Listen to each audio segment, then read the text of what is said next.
Here's the thing, boys.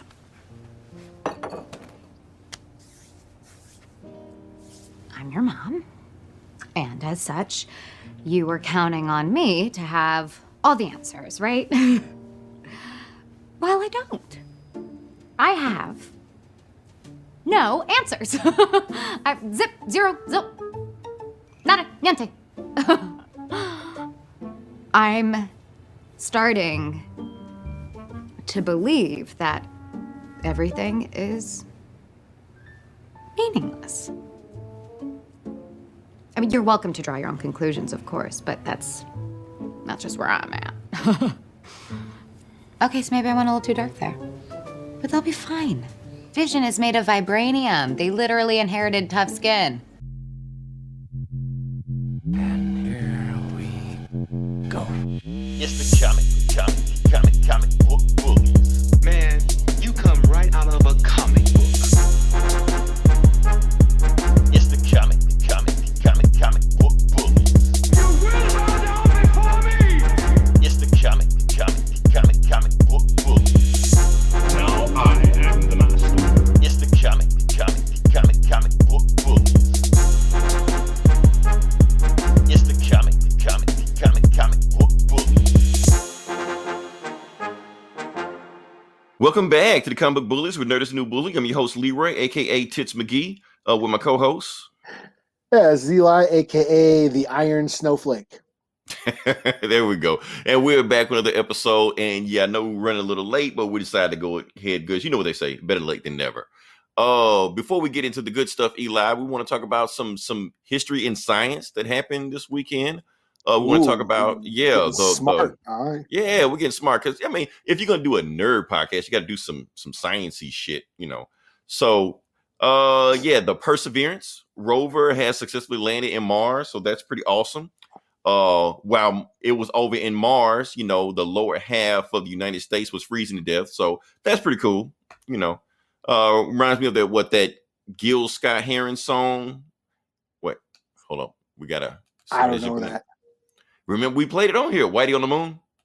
The song. Jake Fisher was going on. Yeah, remember my daughter got bit by a rat today, but Whitey's on the moon, you know, all this crazy stuff. So I just thought about, but Ted Cruz is in Cancun. So you just change the lyrics with that, and it's pretty much the same thing. So, and another thing, Eli, I'm sorry to go on a tangent, go on a rant, but this whole week, everybody's talking about Texas this and pray for Texas and Texas all this. Fuck Texas. What about us? What about everybody else that was in the South? You got Louisiana, you got Mississippi, you got everybody else that was just as cold and don't know how to handle the weather any more than Texas do. But you hear on the news, all you hear Texas this, Texas that. I get it. Everybody up north, you hate the South. You tolerate Texas. Anything east of Texas, you pretty much stay away from. You know, I get it, because anything you go past Texas, you get towards the Gina Carano supporters. So yeah, I get it why you stay away from us. So, but still, we would suffer just as bad as they were. I'd like to hear somebody say the South, not just Texas and those other shit states, you know. So I just think I know I was making fun of y'all like last week and shit, but yeah, because I'm from Minnesota here, and we've been in 30 below for like 2 weeks straight. Right. But we didn't lose our power or water. I think that's just fucked up, man. And it wasn't just Texas. It happened in Mississippi also, and other states around it. I lost I still don't have water. You know, my parents lost power for like 2 or 3 days, you know, and water. And again, I should have told y'all, yeah, man, when it gets that cold and you're thinking your pipes are gonna freeze, turn your water on just a little trickle so they don't freeze up and freeze and bust. Right. So again, that's shit we just deal with every year. You're right. I will say this, Eli. I will never complain to you about having 48-degree weather outside. Those days are done. I've learned my lesson on that. So yeah. Yeah, man. You gotta get some extra lotion, because your face gets all cracked up and dry and shit. Well, actually, no, we don't get ashy. That's what I'm saying. We get ashy. That's the thing with us. So that my knuckles look like I've been punching concrete like fucking Chuck Norris all day. Let's see. But anyway, let's go on to some other news. Okay. So also want to say rest in peace to Prince Markie D of the Fat Boys. Yes. Eli, this is kind of my ear, but never let my ear. So I'm gonna let you go with this one. Oh, really? Oh, first of all, First of all, I thought he died already, so that's kind of fucked up. That was the other one. It was Buff Love who died. Yeah. Yeah, So Buffy. The human beatbox. Right. Yeah. So I think it's one still alive. Yeah, and he's a bodybuilder now. Yeah, that's weird thing. Yeah, he's a bodybuilder now. Yeah, Kuroksky. No, I think they told him that he had to lose the weight. Oh yeah. No, I was in the Fat Boys back in the day. I ain't gonna lie. I was, watching Crush Groove and, Don't You Dog Me. Yeah. Yeah, Don't You Dog Me. I knew how to play that on piano. Dun, dun, dun, dun. Dun, dun, dun, dun, dun, dun. Yeah, Don't You Dog Me. I knew it. I knew the lyrics to All You Can Eat and a bunch of other. I had a couple of their like cassette tapes and shit. Back when I was trying to break dance and all that shit. So yeah, I was a little, I threw on some Fat Boys when I heard on the YouTube and, so yeah. And this is before I was into them before they did the movies like Disorderlies and shit. That's where I come in now because I'll be honest, I can't name a Fat Boy song to save my life, but I can name the movies. Like this, I can name Disorderlies. Now, say what you want to say about it, me, Eli, but I thought Disorderlies was the funniest shit of all time when I saw that shit. I watched it over and over again on HBO. So that's what I knew the Fat. I knew they rap, but I knew them from the movies and stuff like that. I knew them from Disorderlies and stuff. So because I promise you, if you put a gun in my head, I could probably at one point I could quote Disorderlies from beginning to end and probably walk out of it alive. Oh yeah, I mean, yeah, they got big. Yeah, they did the Wipeout cover and. Oh, you never heard it? They did do Wipeout. Yeah. You never heard of Fat Boys? Go back. They old school. Old school 80s. Old school hip hop. Yeah. They made beatboxing popular. I didn't know what beatboxing was until they started doing that. That was Buffy. Buffy was the one that did the beatboxing. I remember that. So yeah. They did the refrigerator rap back in the day. Remember refrigerator? Yeah, see, back in the 80s, you had to have a gimmick. You couldn't just rap. You had to have a gimmick, Yeah. What makes you stand up for the other guys? They were fat. So yeah. It says it all in Crush Groove. Go watch the movie Crush Groove. Right. It's all there. You gotta have something to stand out for the next guy. So yeah. Yeah. Shoot, what else we got next? Oh, this is also you. I'm gonna let you go with that one because this one I'm not gonna jump in at all on this one. Oh no, George St-Pierre. He's gonna be back. He's coming back to be Batroc the Leaper in the Winter Soldier Falcon show. That's what that. Oh yeah. I know he wasn't gonna retire from UFC. I mean, but you say retire from UFC. Oh no, he retired from UFC a while ago. I just showed you those clips. This should get you familiar with what he was doing. Oh, I'm so confused. Okay, yeah. I'm thinking like I was just like, man, that's sad for him, man. But I didn't know he already retired. But yeah, he's coming back for Winter Soldier and Bucky and I just said the same thing. Winter Soldier and Falcon. Yeah, he's coming back for that. Backdrop the Leap. Like I said, I don't really know him from UFC, but I know Backdrop the Leaper, one of the most D-list villains of all time. That I was like, Marvel really went there and put this guy in a movie. Like, okay, wasn't expecting that. Yeah, played by GSP George St-Pierre, one of the greatest fighters of all time in the UFC. Held the belt for like almost 10 years, then retired, then came back, went up a weight class, and got the belt again. So he was one of my favorite fighters, and I was stoked to see him in Winter Soldier back in the day, and now he's coming back. I heard a lot of people excited in the theater. GSP. Like, what the fuck is that? Okay. Yeah, no, I sent you that link. Just it was an old video of when he first retired, and it was just some of his highlights. Sorry for the confusion. Okay. All right, no problem.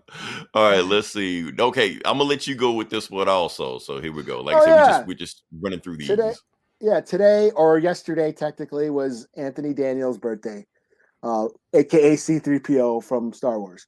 So I said, we gotta talk about some good stuff on here sometime. We can't. It can't always just be doom and gloom. Yeah, man. So shout out to Anthony Daniels. What else we got on the list here? I think this is also you. Oh, damn. Okay, yeah. Yeah. Ezra Bridger. What's the guy's name? Mena how do you say it? Aladdin. Mena Massoud or whatever. I don't know how to say his name. Don't get us demonetized. Yeah. He is playing, I guess they announced that he's going to be the live action Ezra Bridger in the Ahsoka show. Talk to me like okay. I was just about to say like Who? Okay. Ezra Bridger was on the Rebels, Star Wars Rebels. He was the little kid, kind of like the main character. He was a little. I think orphan. I'm the only person that listened to this podcast that don't know who that is. Yeah. No, Rebels is good. Rebels is good. Like I'm telling you, man, watch the Clone Wars, Rebels. There's some of the best Star Wars shit you're gonna see.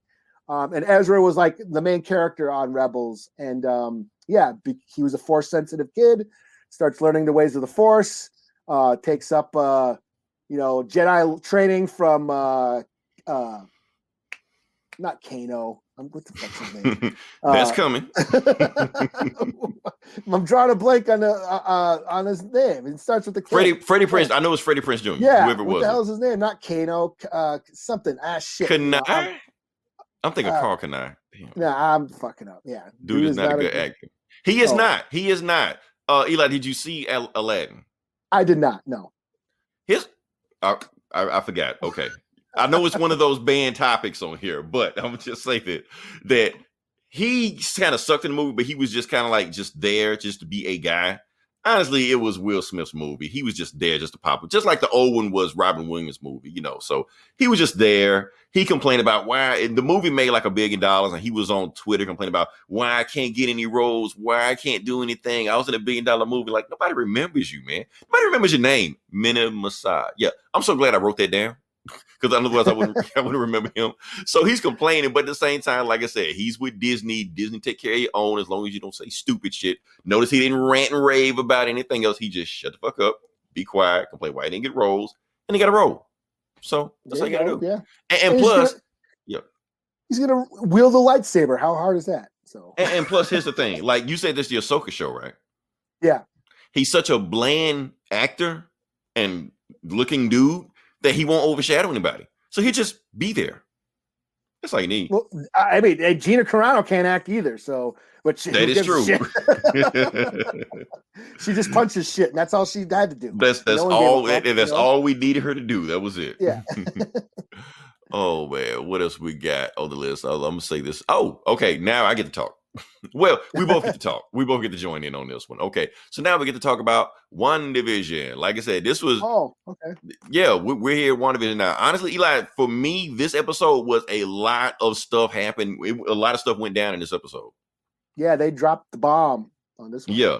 I mean, it wasn't just like just wait to the end and go there. It was a lot of stuff. There was a lot of fallout from the last episode. A lot of answers got answered from the last episode. A lot of questions got brought up in this episode. Just like when the episode opened up. Like I said, because we saw what happened to Wanda when she expanded, plus a few, like I guess 8 more miles than what it was before. It drained her. It took a lot out of it. We see, even though they played it for last stuff like that, emotionally drained, physically drained. She didn't want to do anything. It was a case of the Mondays. She made a joke about it. And then you see Agatha coming in, taking the kids and stuff like that. And, she don't. And you know what's really I liked about this episode? Just the little stuff she was saying about how she told her kids, like, life is meaningless. I don't have the answer for everything. That's the thing, like, every parent wants to tell their kids, but they can't really tell them. Yeah, so I thought that was kind of funny also. Just think how they were, like, this episode, they were kind of homaging The Office and Modern Family, Parks and Rec, where the name of the episode is where you call them Breaking the Fourth Wall, where those shows where they break the fourth wall. Matter of fact, in the last episode of the last season of The Office, when they kept looking at the camera, talking to the camera, the cameraman actually started joining into the cast, started playing into the storyline of the show. And I was like, okay, they actually talking to people here. And just like in this show, when Wanda was talking to the people, and they start talking back, and she started freaking out.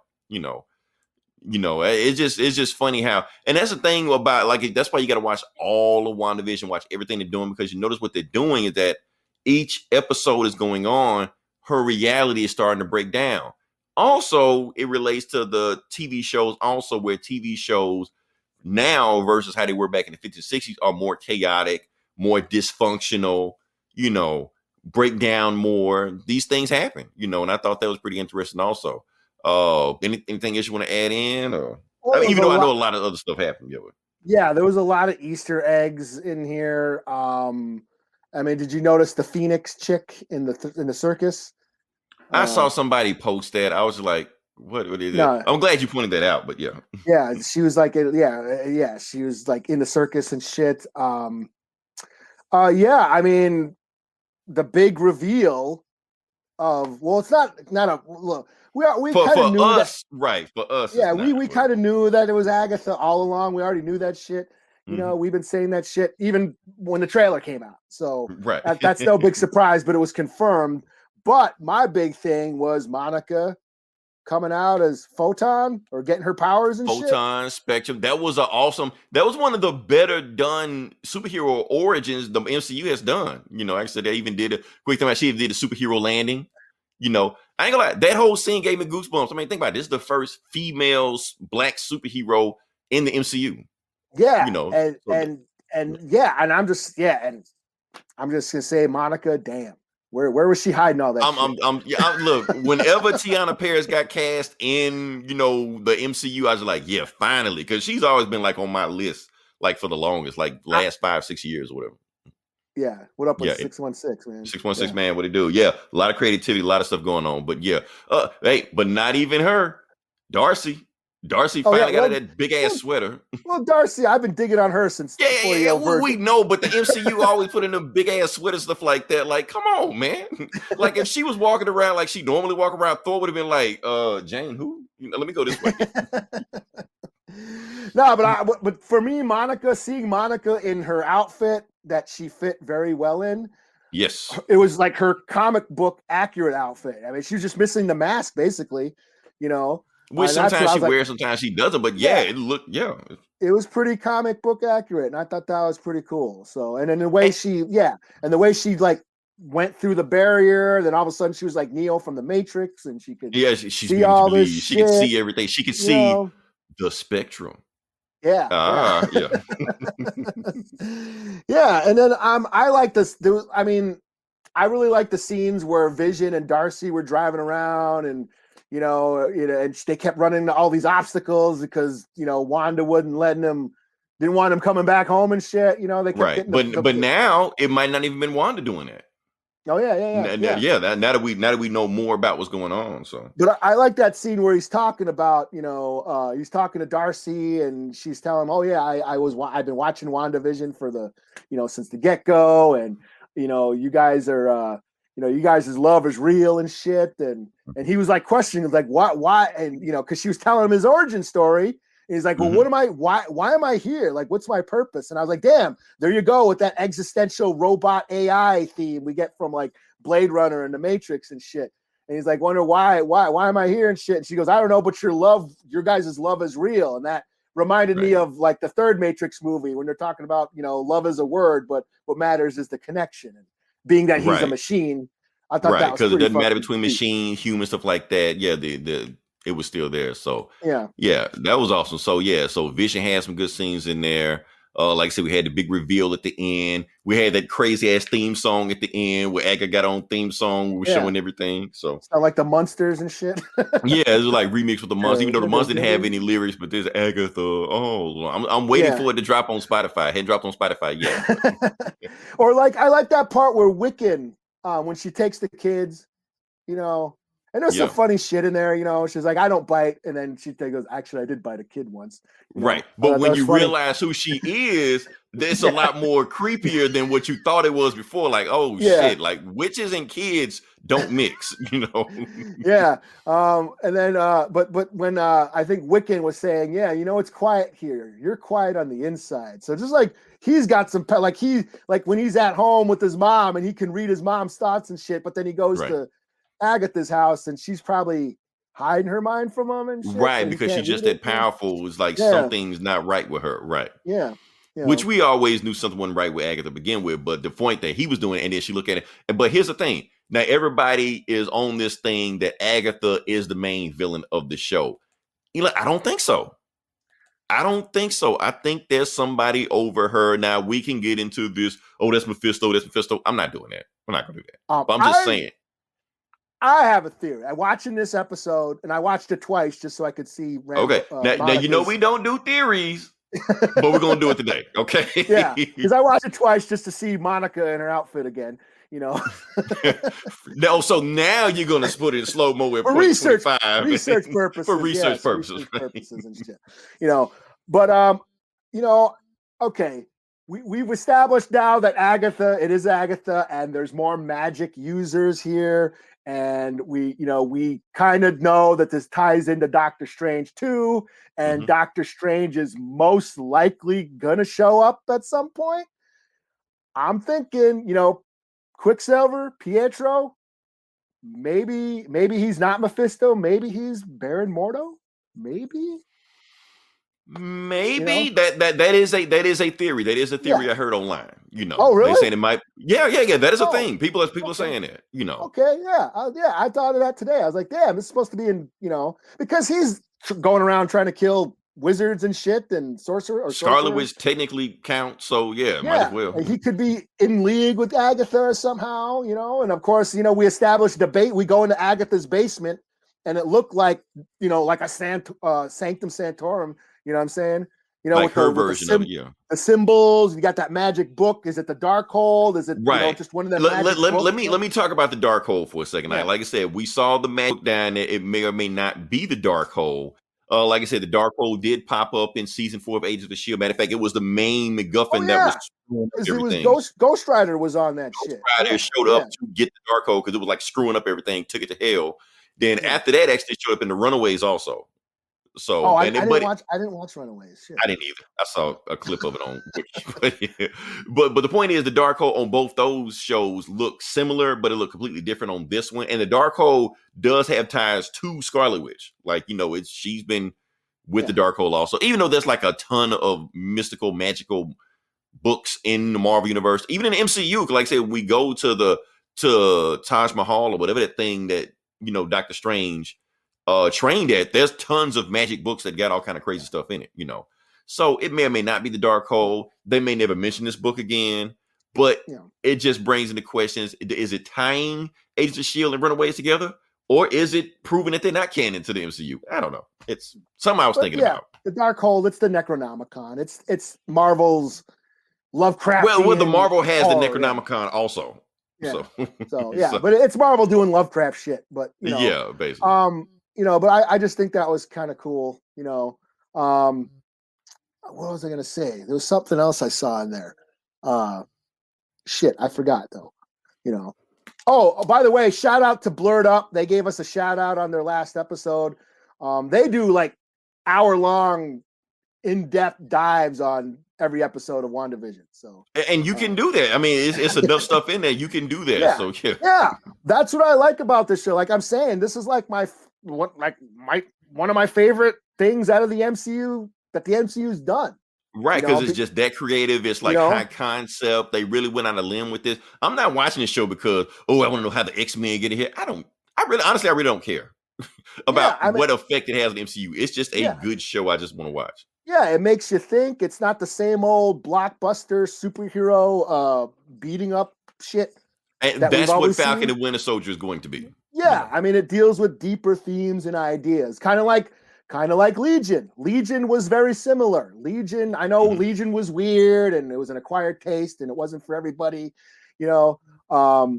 We should. We do 1 hour reviews on other shit. Basically, yeah.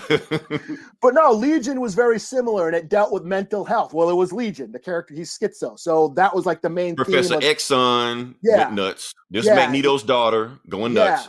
Yeah, and it dealt with mental health and depression and all that, which is similar to what WandaVision is doing.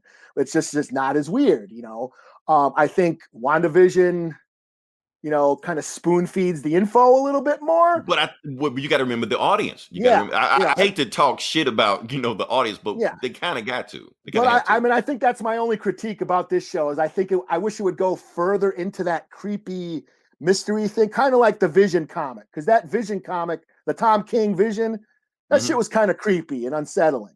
You know what I'm saying? It was even the original '80s Scarlet Witch and Vision comic. This is based on. It went past that, And I wish the show would lean more into that sort of horror realm, but it's still Disney. Yeah. I mean, think about it. As of right now, this is the furthest Marvel has gone to horror. Yeah. And it's really not even that much, It's but as not far that as much. compared to everything, because I was thinking about it, like, could I recommend this show to my mom? Because she don't really care about the MCU and stuff like that. But with the crazy TV show stuff like that, we grew up watching it. I'm thinking like, would she like this show? And I had to think about it because of the horror elements. It's actually too much for her. She wouldn't like it. Yeah. So I don't know. But I'm still digging this shit. I like the way what I like about the show is it makes you think. There is this mystery going on.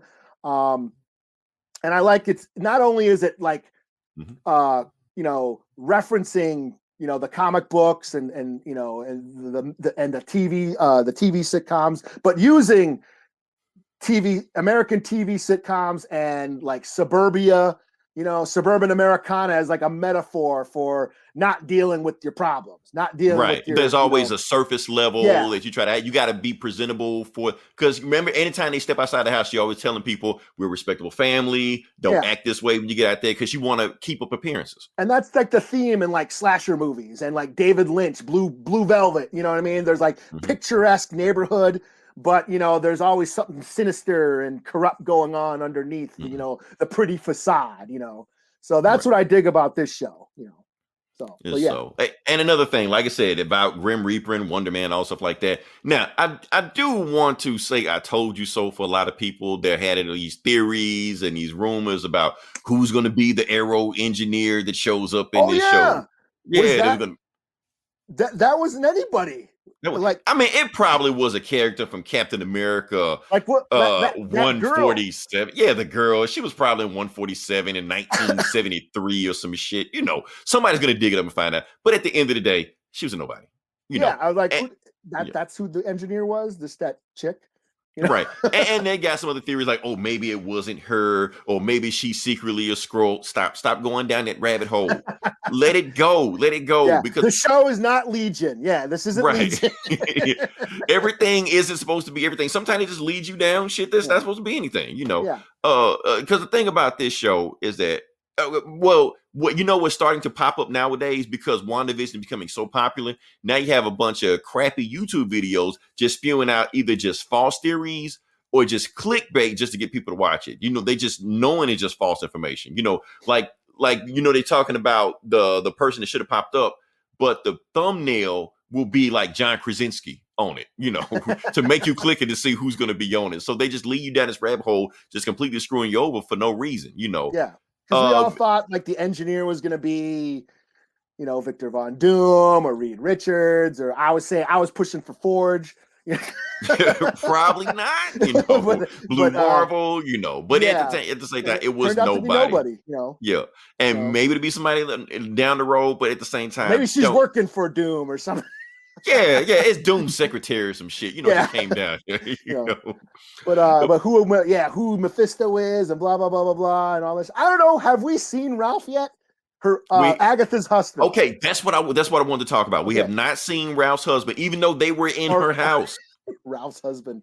Agatha's husband. Yeah, Agatha's husband, who is Ralph. Yeah. Ralph. Here's the thing. Okay, so like I said, when Wanda was breaking the fourth wall and she was talking, we realized she was talking to Agatha. When Agatha was talking, who was she talking to? Because she was breaking the fourth wall, having an interview conversation also. So if Agatha's one doing all this stuff, obviously she's talking to somebody else also, which is why I think there is another player on deck going on here. I don't know if it's under her. I don't know if it's over her. We will find out. Well, is in league with. Right, like people are saying that Agatha. Another thing about Agatha is that people, because the way this show has been so far, there haven't really been any good guys. There haven't been any heroes or villains, like clear-cut heroes or clear-cut villains in the show so far. So I doubt they would just blame because here's the thing. I would hate for them to do all the stuff they did on the show and then just let Wanda off the hook for what she did. Oh, it was all blame on somebody else. Don't worry, Wanda's fine. Put it back in the Avengers. No, Wanda did some fucked up shit in the show. Yeah. And she should be held accountable for that. So just hand waving it all off to Agatha, just saying this is her doing it, or who's ever over her, Mephisto, whatever like that, that's not how it should be handled. But also about Agatha, let's just give some quick backstory on Agatha Harkness for a second, is that in the comics, she's not really a villain, but she's not a hero either. she kind of walks that line. She basically does what she needs to do when she needs to do it, and does it how she feels it needs to be done. You can clarify however you want. Yeah. So to just say that she's a villain or she's evil, I think that's painting a broad brush of where it doesn't need to be. Because, like I said, her history with Scarlet Witch or with Wanda is that, like I said, she's a mentor of Wanda. She would show Wanda tough love. She would do things for Wanda to help her out, even if Wanda don't ask for it. But she's never just been just a flat out villain. So I don't think the show is going to go that route. I do think Haywood is an asshole though. That's just me. Yeah.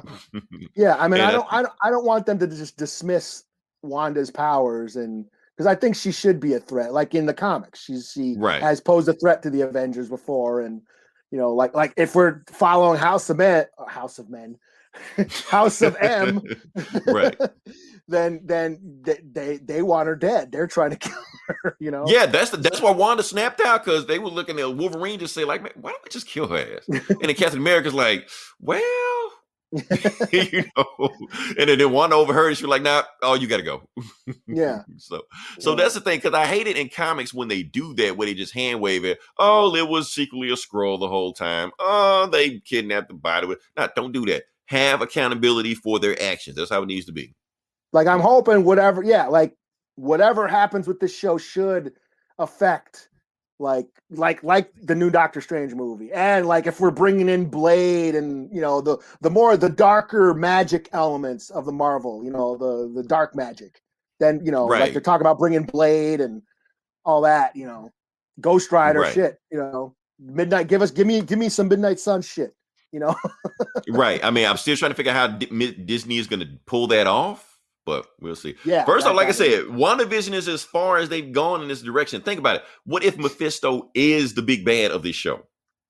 That means that the number one show in the world that has been a show about Satanism the whole time. People didn't even know it.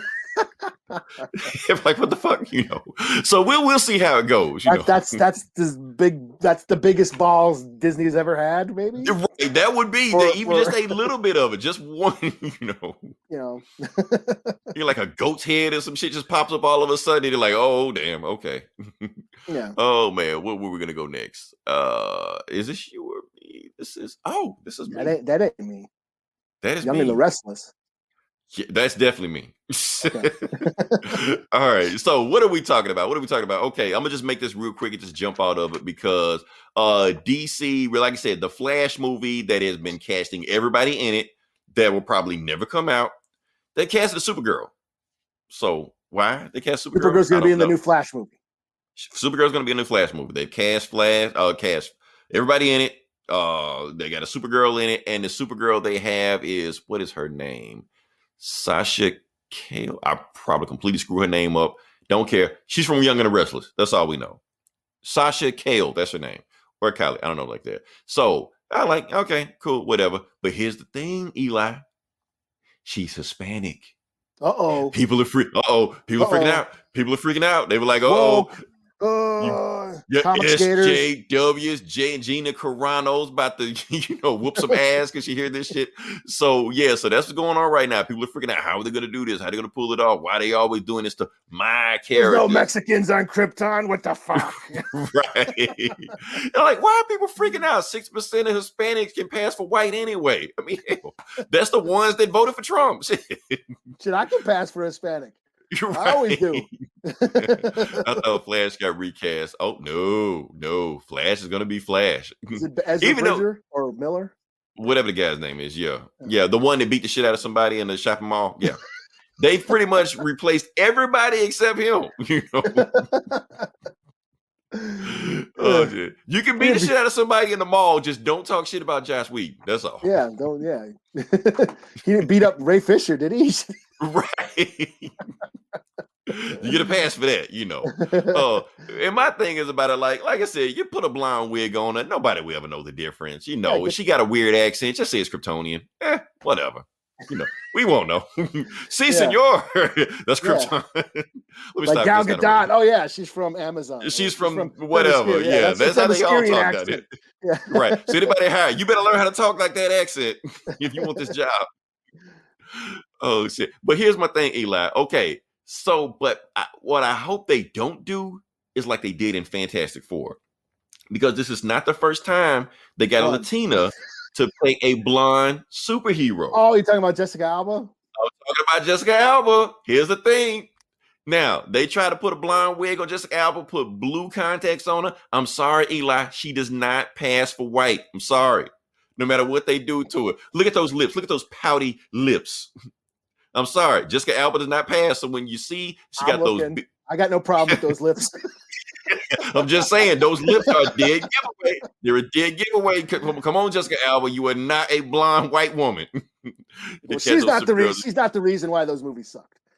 Oh, she is not the reason why those movies suck. Can we get the old Supergirl since the TV show is over? It's not over quite yet. And plus, Supergirl has 2 kids now. So why are we still calling her Supergirl? She's Superwoman now. She wants to do other things. You know, that show had like 100 episodes already. They're still cranking them out. Yeah, so I've been watching it. I watched it for a while. Damn. I haven't watched any of them CWs, and that was one of the ones that I watched. I was watching The Flash. I was watching Arrow. I keep telling everybody Legends of Tomorrow. I was watching that for like the first 2 seasons, and then fell off everything. Man. Y'all gonna get mad at me, but I'm gonna say it. Everything on WandaVision doing right now, Legends of Tomorrow already did. I promise you, they had like about 2 episodes where they got trapped in TV shows, and one over here was in Star Trek, and one over here was in Friends, and all the stuff like that. They were trapped by the supervillain. WandaVision doing the same damn thing. Agents of S.H.I.E.L.D. last season was the whole series of Legends of Tomorrow. But I'm not gonna go there. I'm just saying, go back and watch Legends of Tomorrow. George Lucas, when they went back in time and like found George Lucas. They tried to kill George Lucas because so many science nerds got inspired by Star Wars. So they tried to kill him. And they actually said, they tried to kill Barack Obama on the show. They said Gorilla Grodd to kill Barack Obama. And he grabbed Barack Obama and said, why Gorilla Grodd? Why? I'm gonna tell you why. The reason they did it because so Gorilla Grodd could look in the camera and say, "Make America Grodd again." I was like, I'm fucking done, man. Yeah, I'm glad I didn't watch that. I'm telling you, it's so fucking stupid, man. They just don't care. That's why I like it, because they don't care. I will admit those shows had like better effects than like Zack Snyder's movies. They really did. That's because they was like, we're not going to Killer Shark looked better than I like really right. and Steppenwolf. Like they spent more time. They probably had the same guy. Like, no, we're gonna spend more time on this because this is a better show than his. Yeah, we really like this one. So yeah, that's all I gotta say about that. What do we got next? Oh, semi-go again. We should have mixed this in, Eli, because now it feels kind of top heavy and bottom heavy. Yeah, man. Anyway, take a leap or take a. Not on the show. This is a family show. I got a bottle here. Hold on. Okay.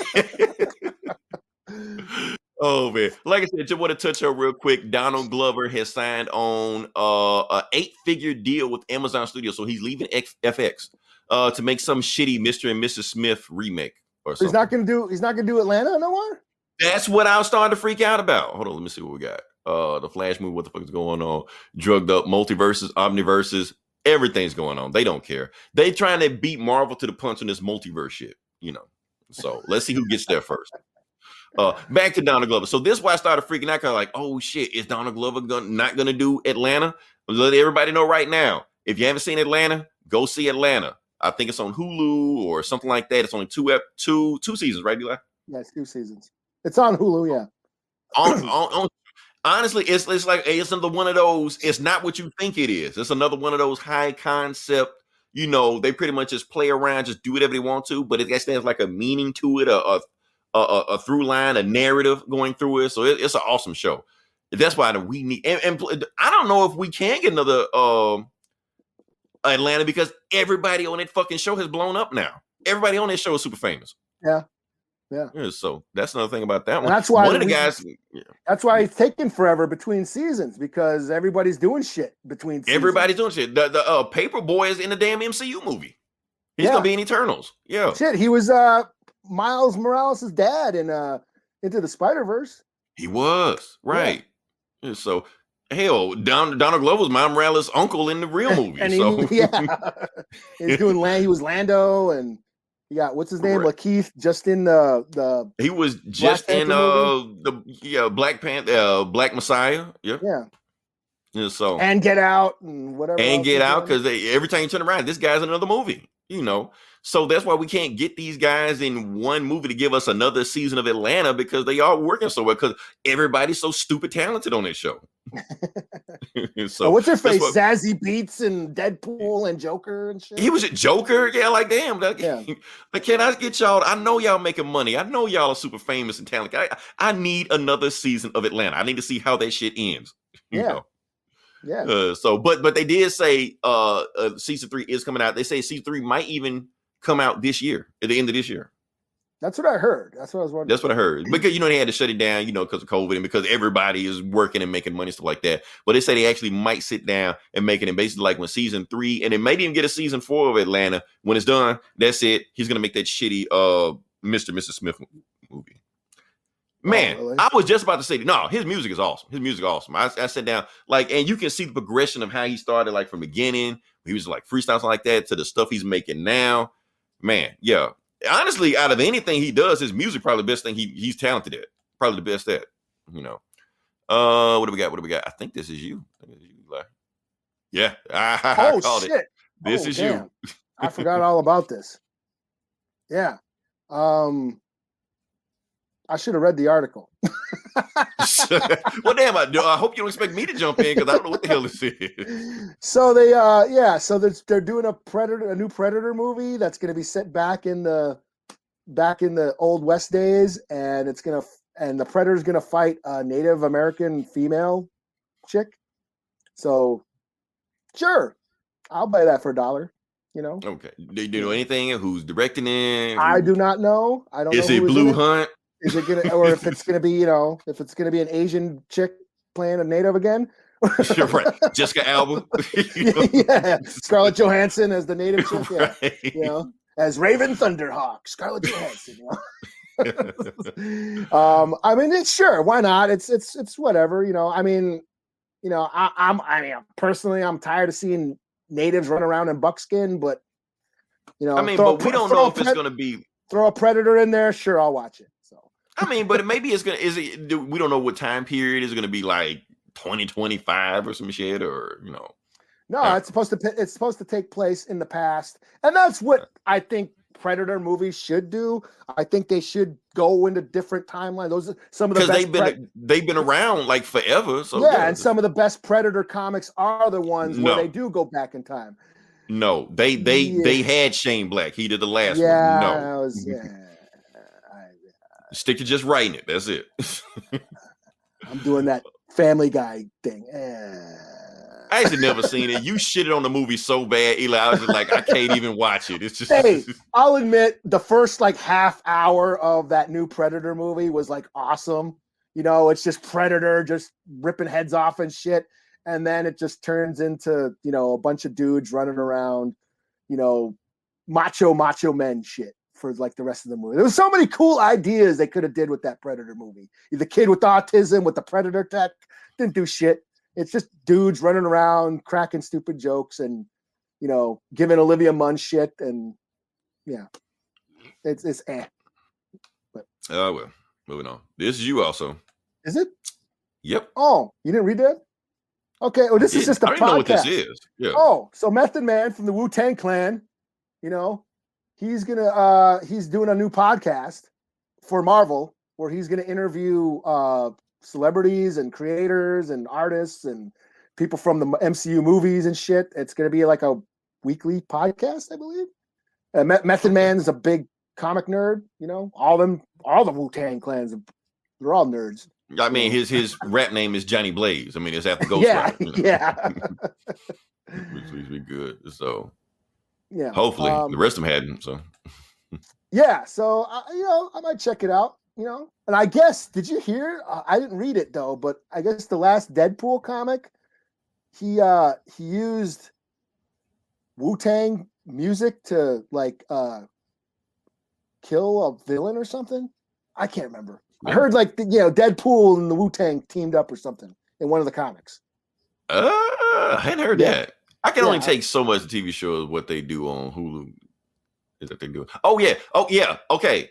Season 2 is coming. He's talking about the Wu-Tang. He's talking about the Wu-Tang show. Oh, the American American Saga. Yeah. Season 2 is coming back, and they have said that season 2 is supposed to be all about 36 chambers, like making 36 chambers. Yeah, I heard about that. And like I said, I think it's because of Black History Month on Amazon Prime and YouTube. You can watch Of Mics and Men, the Wu-Tang documentary series. All 4 episodes. They're hour-long episodes. Go check it out for free because it was on Showtime, so I never got to see it. But now it's on YouTube for free and Prime. I will put a link in the bio of this podcast when it's all done. So nobody has any excuse, including me. It goes in depth. It's really good. If you're into Wu-Tang, watch it. It's rare footage, behind the scenes of all era of the Wu-Tang career. I just found out that Ghostface Killer got shot in the neck. And then he says, that's not the reason why we wrote Protect Your Neck, though. Hell, everybody on that Wu-Tang show is blowing up. RZA, he was on that Black Messiah show. Was he? Yeah, he was the one that got killed. Well, everybody got killed, but yeah. doing the middle, when he was the one that shot the cop. Oh, no. That was him, yeah. Mm-hmm. Yeah. Okay, yeah. Yeah. Yeah. Check it out. Yeah. Okay. So, all right, moving on past that. I guess this is, I don't know, this might be neither one of us, to be honest with you. We'll see how this goes. Oh, yeah. All right, Eli. Okay, so like I said, this is the Mortal Kombat trailer. I'm not going to play the trailer because I want to get flagged and take it down, stuff like that. Everybody's seen it. It's got like 1 million some views and stuff like that. Eli, quick thoughts. What you think about it? I think it looks cool. I'm pretty stoked that it's rated R. It looks like it's going to be rated R. It's got motherfuckers getting their arms. Hell, the trailer was rated R. Ripping off Jack's arms and fucking, ripping out hearts and shit. And it looked violent as hell. He did a fatality on the trailer. I'm like, there's a bunch of fatalities. Hell, I'll be honest, I don't even like Mortal Kombat, but that trailer was the best movie I've seen this year so far. I mean, hell, Sub-Zero sliced the dude. It might have been Scorpion. I don't know who it was. Sliced him. Blood was flirting out. Yeah. He froze the blood in the air and stabbed him with the blood, like icicle and shit. I was like, okay. That was dope. Yeah. No, there's a movie called Storm Riders, Hong Kong action flick. I'm into kung fu movies. Where he kind of did that. He ripped off his arm. He was a freezy guy. He could freeze shit. He was basically he was basically a Sub-Zero character in this old kung fu movie called Storm Riders. He ripped off his arm because he wasn't around any water and used his blood and like. Oh, so they stole that shit? They stole it? Oh man! Come on! But it still looked pretty cool. I mean, I'm sure the CGI wasn't as good back in the '90s, but.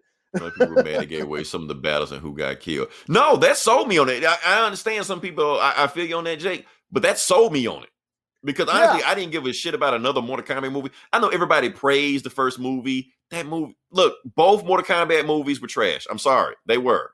You can get mad at me all you want to. They were not good. Now, if you want to enjoy them as bad movies and just laugh at bad movies, have at it. But don't tell me those movies were good because they weren't. As a matter of fact, I probably like the second one better because it was worse. I low-key liked the second one better because it had better fight scenes. But that's all it was fight scenes. There was no story. Yeah, I mean, I'm saying, see, that's the thing, is I was worried about this new Mortal Kombat because I'm like, who the fuck is this guy directing? I like watching martial arts movies. I'm a big kung fu movie fan. I want to see cool fight choreography. And I was a little worried about this new movie when I saw who's the director and all that shit. But then it's another video game movie, so your expectations are already low, Yeah. So then I saw the trailer, and you're seeing all these fatalities, and motherfuckers getting arms and hearts ripped off and shit. I'm like, I'm gonna watch it. Right. Plus, for those who don't know, it is gonna be on HBO Max. Also, it's gonna be in the theaters, same time as HBO Max. I'm thinking I might do something with the group of people. I might rent out a theater because the theater people are so desperate for the people to go to the theaters. You can rent out a theater by yourself for like $100. Yeah, and just invite anybody you want. So I'm thinking like, well, damn, I might. Well, shit, like have 5 people pitch in. That's right. That's like everybody paying for a ticket. You would have paid it anyway with drinks and everything. So shit, might as well. So I like that. And I think it comes out. I didn't see the date on it, but what is it, like April, May, something like that? It's in April. June. Yeah. Or something like that. Yeah. What do we got? Okay. Apparently, majority. Okay. Apparently, a majority of Mortal Kombat fans are pissed because there's no Johnny Cage. They're hating on the POV character Cole Turner replacing Johnny's role. Oh, that new Cole Young or whatever, the new character. Isn't it just Liu Kang? No, it's not Liu Kang. He's another. It's his name is Cole. I'm not familiar. I've played. I'm not either, man. I'm a Street Fighter guy. I don't mind Mortal Kombat. I've played many Mortal Kombat games, mostly because of the DLC characters. I mean, honestly, they should just make the game of them. RoboCop, Terminator, Rambo. Like the last game. The only reason why I bought the last game was because of Leatherface and Jason and shit. Right. I don't care, but yeah, I don't know the lore. I'm not familiar with, even though I played like a bunch of the games, I don't know Sub-Zero's brother and all that shit and Shang Tsung and Shang Tsung and I don't know. I don't know these. Eli, I went online. Right. I went online and there's like a YouTube video of just the cutscenes of the last like 2 or 3 Mortal Kombat. They're like 5 hours long. Like they really go into depth. I don't know any of this shit what they go on because honestly, I play like the first maybe like 2 hours of it, and like Liu Kang's gay brother shows up with some shit. I'm like, I really don't care who fights. Just fight somebody, man. I don't care. I don't know the storylines, so but yeah, like Jake just said, nobody plays Mortal Kombat for story. No, honestly, I think everybody plays Mortal Kombat for the story. Because here's the thing, people are gonna get mad at me also. Here's why I don't really give a shit about Mortal Kombat. Because like I said, I'm a fighting guy, enthusiast. And I feel like as far as like the fighting mechanics Mortal Kombat, a lackluster. I feel like it's like the second worst thing to Smash Brothers. I just feel like it's the game that people play that don't know how to play fighting games. That's just me. Smash. You're an elitist now.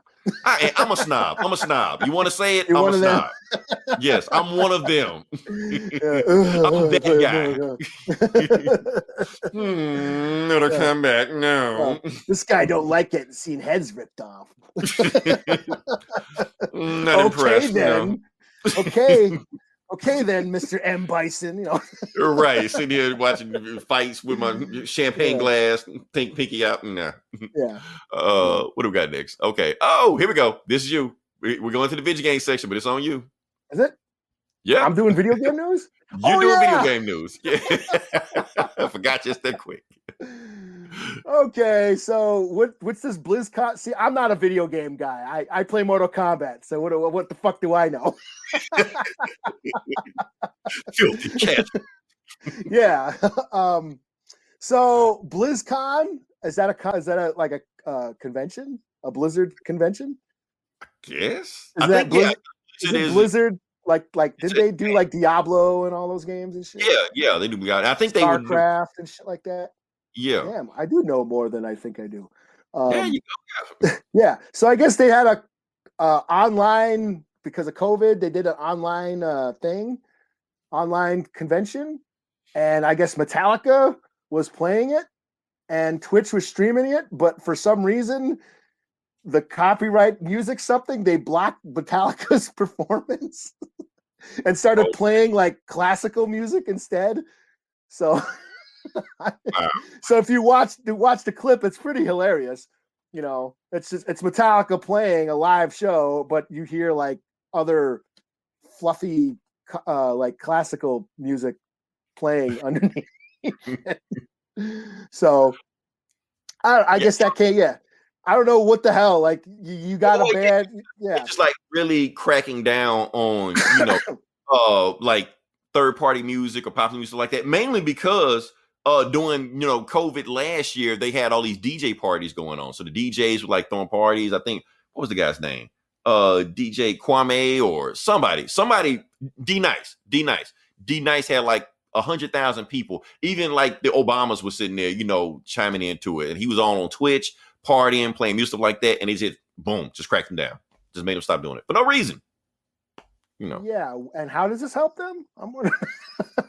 just being assholes, just for no reason. So, like, what the hell? You got basically people. You used to be able to play Twitch on me. Like, people would just say, like, you could just play music. Like, if you bought, like, I heard an album on Spotify you wanted, you could sit there, chill, play some Call of Duty, play this song in the background. Like, what y'all think about this? They cut all this shit off. Like you can't do any of that stuff now. Yeah. So they sent me a notice, saying I can play it. And I didn't even play music on there. I played like maybe like some Avengers soundtrack, some shit. That's about it. But yeah, they sent me a notice trying to take my shit down. So damn, yeah. So I just thought that was funny. Metallica, and I'm one of the metal elitists. I think Metallica sucked after they got out of the 80s. That's just me. I can't stand them now.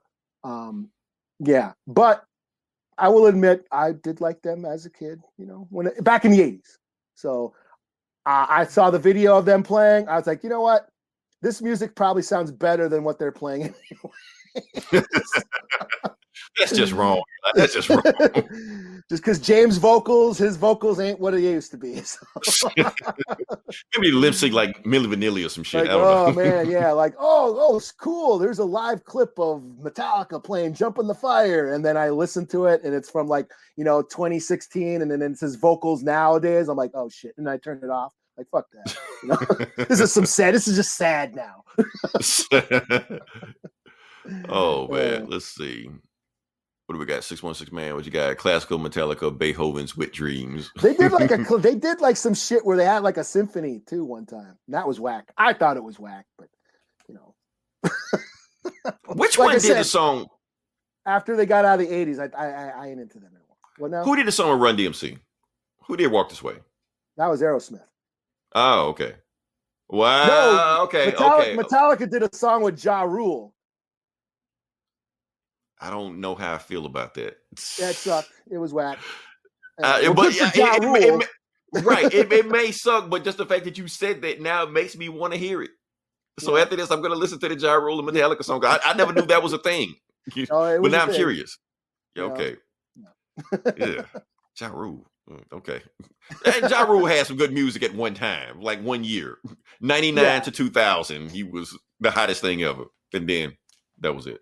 What do we got next? I think that's on me. Okay, here we go. Eli, you can take a piss, smoke a cigarette. I'm about to get real Street Fighter-y right now.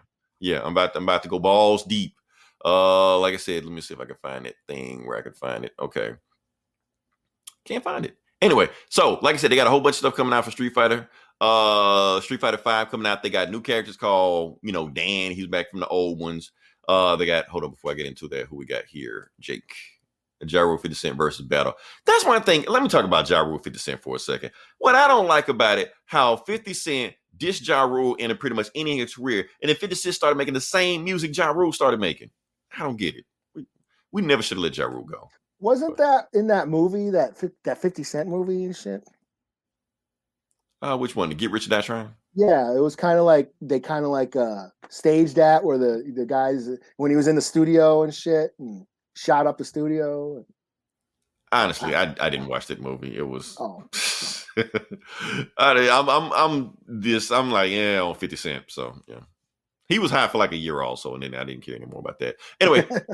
Back Street Fighter. Okay, so Street Fighter 5 is coming out. They got Dan coming out. They got this random pick a character coming out. But the main thing they got coming out is called V-Shift. This changes everything and completely changed the game mechanics all together. So what's going on is that now they have it back in the old games. They had it like in Street Fighter 4. You could backdash and it was 8 frames per second. But now they took it out of Street Fighter 5, but they brought it back. But now it's like the backdash on Street Fighter 4 like times 5. I know I'm getting there, but I gotta break this down. Like I said, now keep in mind you can't abuse this move because you can't do it. You can only do it neutral. You can't do it in a block string. You can't do it in a cross up. You can't do it. Maybe an option select. Maybe. I just wanted to just say that. That's all. So moving on. Like I said, when the game comes out, I think like next week stuff like that is gonna have that mechanic in there, change everything. That's where I'm gonna be. Well, they're redoing it. It's Street Fighter. That's what they always do. They just redo the same. It's not going to be Street Fighter 6 eventually, but as of this, it's just going to just be another Street Fighter 5 Champion Ultimate Arcade Electric Boogaloo Edition. Whatever they say, it's supposed to be the last one before they get to the new ones. Okay. So, but when they drop this, I wasn't even excited for the new one until I saw this. But I'm like, oh, this shit changes everything. This is a new game. Frame data. I got to relearn everything. I got to throw out everything I learned and relearn it.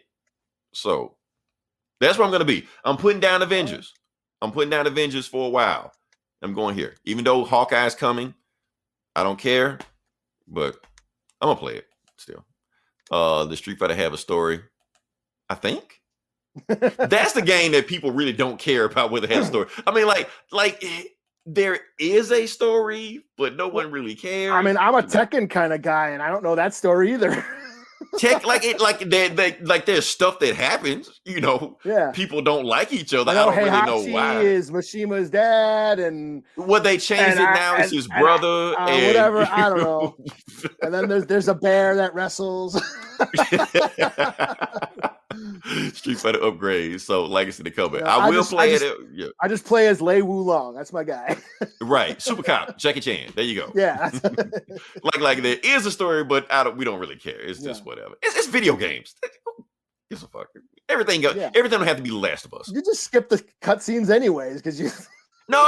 I watch them because I need time to eat my sandwich in between fights. No, I was That's like, me. fuck it. I don't care. Like, let me play again. Oh, you're that guy. You're that guy. Okay, yeah, no. What do we got next? I thought we were done. Oh, this is still me. Okay. This got my blood going when I saw this shit. Okay. Blood boiling or blood like blood got boiling. y'all hot, At first, it depends. It depends on when I saw this news. At first, I did get hot. Then my blood started boiling almost at the same time. Because here's the thing. Okay, so like I said, Ninja Gaiden. Oh, I'm sorry. Ninja Gaiden. I fucked up. Oh, you're one of those. I'm one of those guys. Yeah, I'm that guy.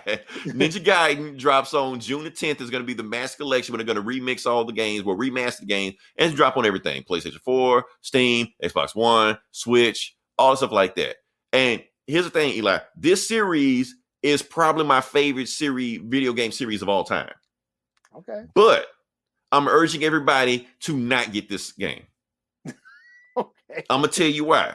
Because, yes, Ninja Gaiden 1 and Ninja Gaiden 2 are two of my favorite games of all time. However... Talking about the one on Sega? No, not the one on Sega. It was on Nintendo. That was Shinobi. That was awesome also. Shinobi was also.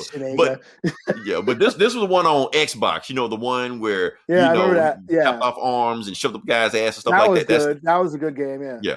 But here's the thing. This is Sigma. This isn't the Xbox version. This is the Sigma version that they stuck on every other system, stuff like that.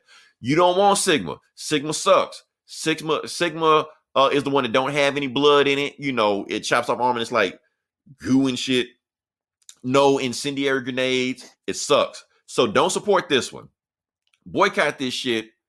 Like you cursors was supposed to boycott WandaVision, but you didn't because of Gina Carano. But boycott this shit until they actually give us the real version, the Xbox Master version. I want that version. Give me that version. I'll buy 10 of those copies. But until then, not buying this. So yeah. That being said, we want the next part of the podcast. Okay. Sure. We're here. We're in the thick of it now. Like I said, this is the Comic Book Bullies where we talk about comic books, and we're just going to jump into it. And I think we're going to go to, should I guess I go first? Let me just knock this out. We're going to get, wait. No. You read this. What did I read? Batman? You can do that. Oh yeah, I've been doing Batman. Okay. You can do the next Batman. This is Batman. This is the last Batman. Why are they even releasing this shit then? Right, because it makes money. That's what they do. They fuck you. I'm not gonna say it too many times. We get flagged. But still, I'm going with it. Oh man. So let's go to it. Okay, so this is the next Batman. This is the future state. There's more future state shit. This is the last one of this run. Like I said, we're actually almost pretty much done with future state now. We're moving on to other stuff. So let's move on. Let's see. So basically how the book starts off, like I said, Batman, like I said, this is the Jace Fox version of Batman. He is basically taking these perpetrators they kill this guy to it was the parents of the guy that killed somebody.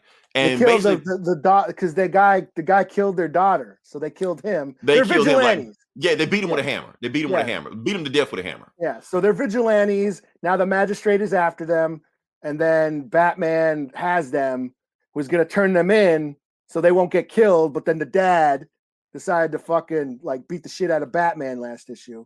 Right, try to choke him out. He was like, "No, Batman, yeah, you're not taking me to jail for killing that piece of shit," And Batman's just like, flips it on him, like stabs him with the thing, with his bat gauntlets or whatever you call them. Yeah, gauntlets. Yeah.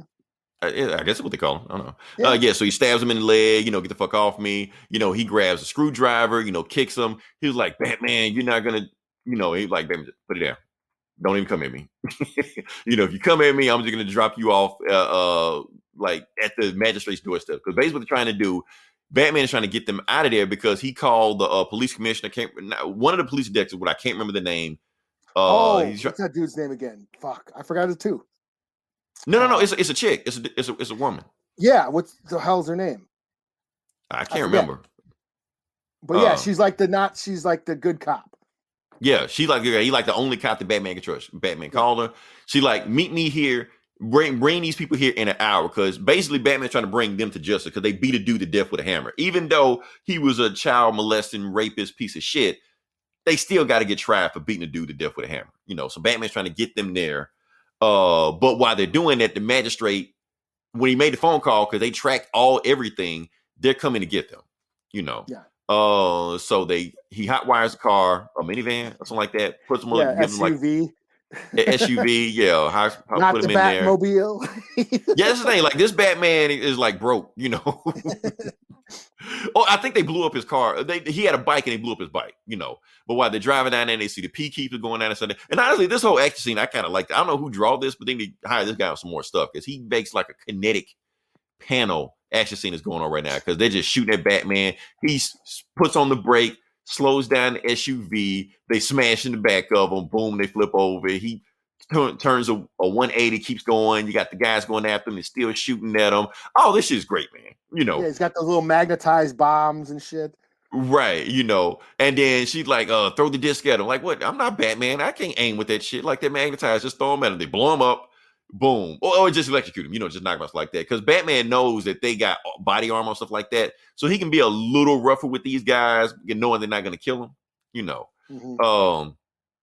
But then they just send more guys in to keep coming. And they said the reason they're not sending the robots after them like they normally do, because they know it's Batman, and they know if it's robots, Batman would just, not care. But if you throw real people at him, then he's got to hold back because he don't kill people. And then the dude in the rest like, well, what? Who cares? Kill him.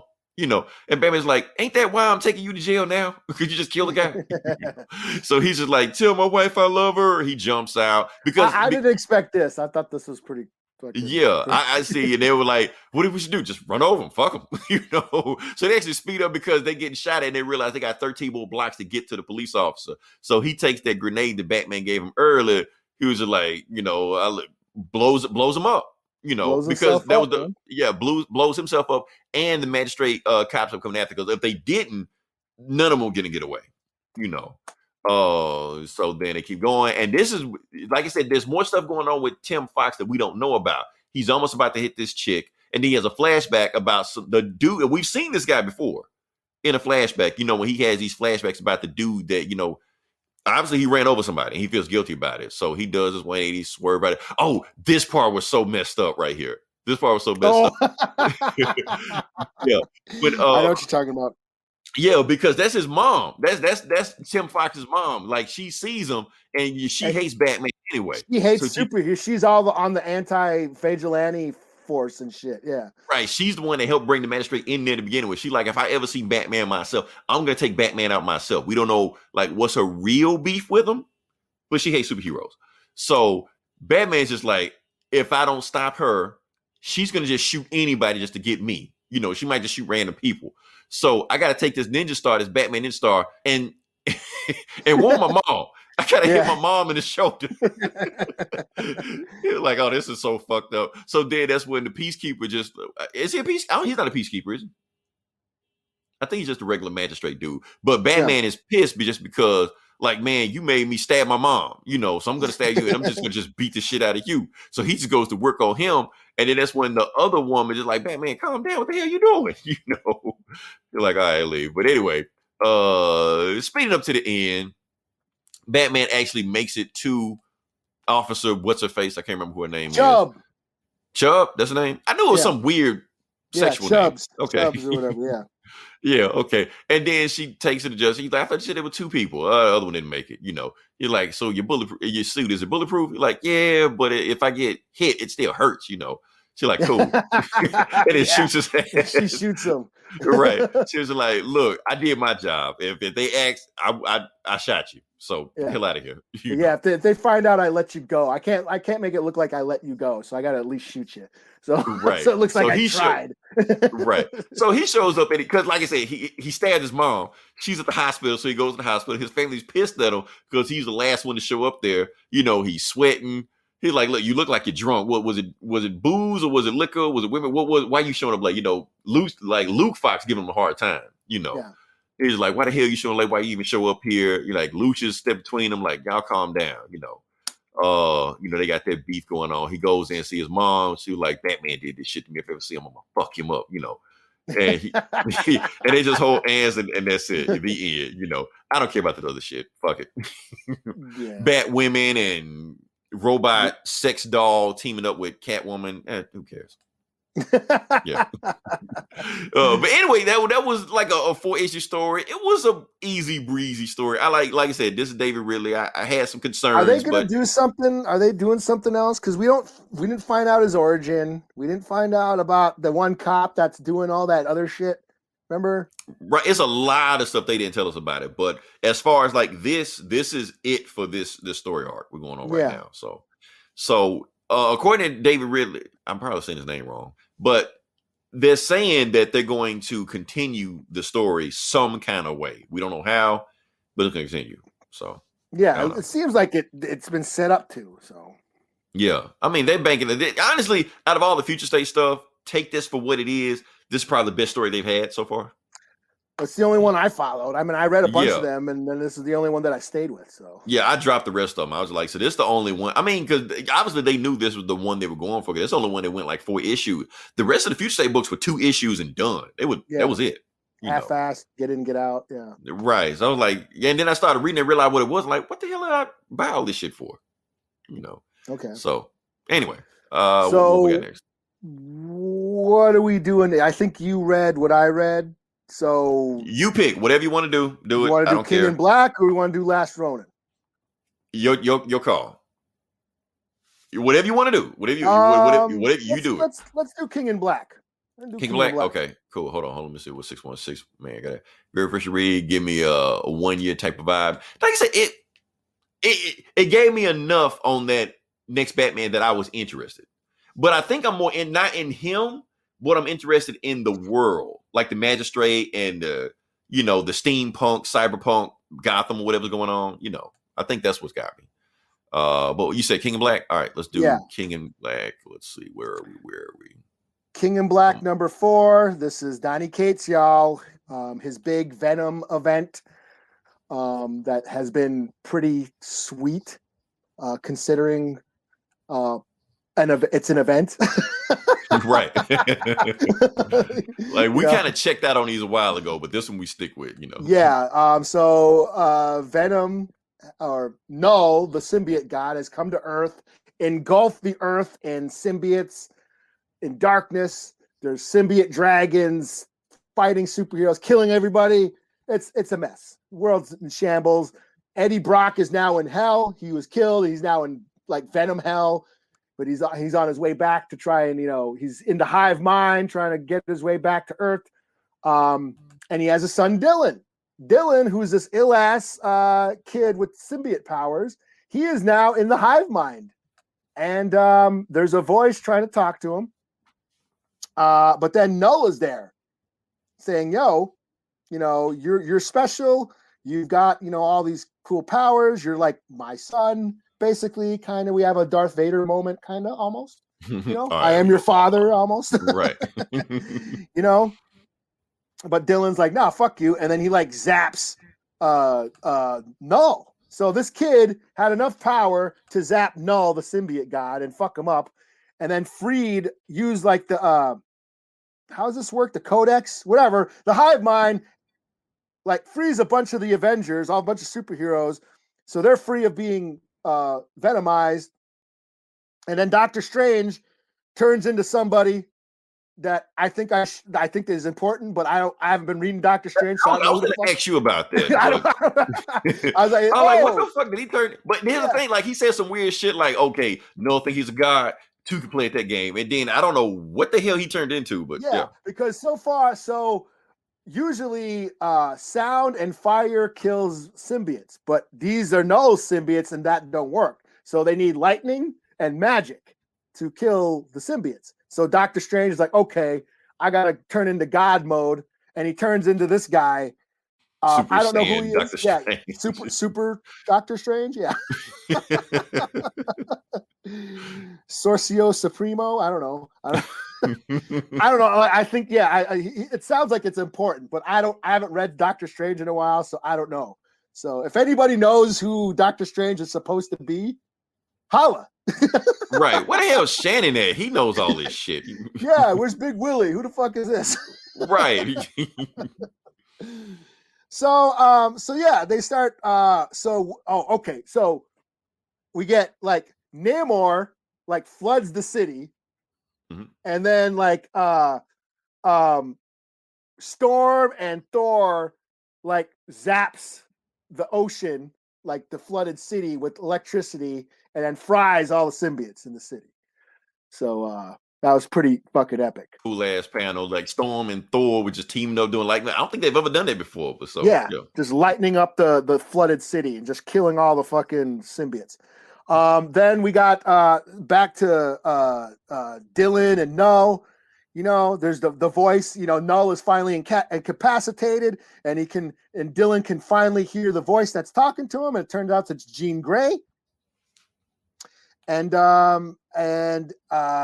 she's like reading Null's mind and shit. Oh, and she's walking on the water. They just got electrocuted. Okay, yeah, because she's powerful as fuck. Yeah. And she basically says that, Null is like the god of darkness, but back in, since the beginning of time, there's opposites. You cannot have the darkness without the light. So there is a god of light. And the god of light is coming. It comes down to Earth, and it needs a host. It needs a champion, and it chooses Eddie Brock to be the champion. And I guess this is the Enigma Force.